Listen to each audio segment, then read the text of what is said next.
मिनश्शैतानिर्रजीम बिस्मिल्लाहिर्रहमानिर्रहीम। अस्सलाम वालेकुम। हम आज पढ़ेंगे अलिफ लाम मीम का पूरा रुकू जो थोड़ा सा रह गया था। गौर से सुने और अमल करने की कोशिश करें। इंशाल्लाह हम सबको सुनने और बोलने से ज़्यादा अमल की तौफीक अता फरमाए, आमीन। बिस्मिल्लाहिर्रहमानिर्रहीम। उलाइका अला हुदन मिन रब्बिहिम व उलाइका हुमुल मुफ्लिहून। इन्नल्लज़ीना कफ़रू सवाअन अलैहिम अअनज़रतहुम अम लम तुनज़िरहुम ला युमिनून। खतमल्लाहु अला क़ुलूबिहिम व अला समइहिम व अला अब्सारिहिम ग़िशवतुन व लहुम अज़ाबुन अज़ीम। वही लोग अपने रब की तरफ से हिदायत पर है और वही मुराद को पहुंचने वाले हैं। यानी हमने इससे पहले पढ़ा था कि जो अल्लाह ताला की बात मानेगा, रसूलों की बात मानेगा, अल्लाह ताला की तरफ से जो किताबें नाजिल हुई उस पर ईमान लाएगा, रोज़े क़यामत पर ईमान लाएगा, वही लोग हिदायत पर है और वही मुराद को पहुँचेंगे।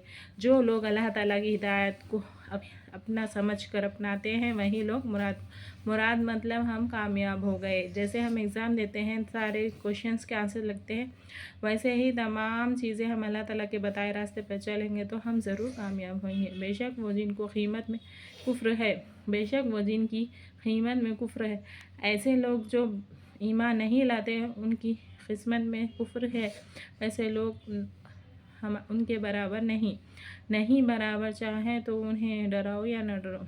जिनकी किस्मत में अल्लाह ताला ने कुफ्र लिख दिया है उसे तुम डराओ या न डराओ, वो डरने वाले नहीं, उनके दिल में टाँट पड़े हैं, वो आपकी बात भी नहीं सुनेंगे। वो ईमान नहीं लाते जिसके दिल पूरे सियाह हो चुके हैं, काले हो चुके हैं। अल्लाह ताला ने उनके दिल पर मोहर लगा दी है। उनको आप डराओ या न डराओ, वो ईमान लाने वाले नहीं हैं। अल्लाह ने उनके दिलों पर, कानों पर मेहर कर दी, ऐसी मेहर कर दी जैसे हम स्टैम्प मारते हैं किसी गवर्नमेंट के कागज़ पर, इसी तरह अल्लाह ताला ने भी उनके दिलों पर, कानों पर टैंट लगा दी है, मेहर कर दी है। मतलब उनको स्टैम्प मार दिया है कि वो कभी ईमान लाने वाले नहीं, कभी वो ईमान की तरफ आएंगे भी नहीं।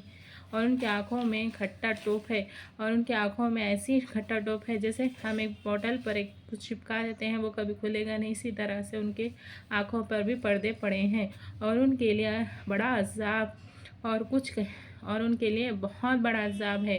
तो हमें चाहिए कि अल्लाह ताला से दुआ करें कि हमारे दिल नरम हो और हिदायत पर आए, नमाज की पाबंदी करें, कुरान शरीफ की तिलावत करें और अपने माँ बाप की इज़्ज़त करें। ये सब करने के बाद अल्लाह पर ईमान सब अपना मजबूत होगा और अल्लाह ताला से दुआ करें हमें ईमान की मौत नसीब फरमाए, आमीन।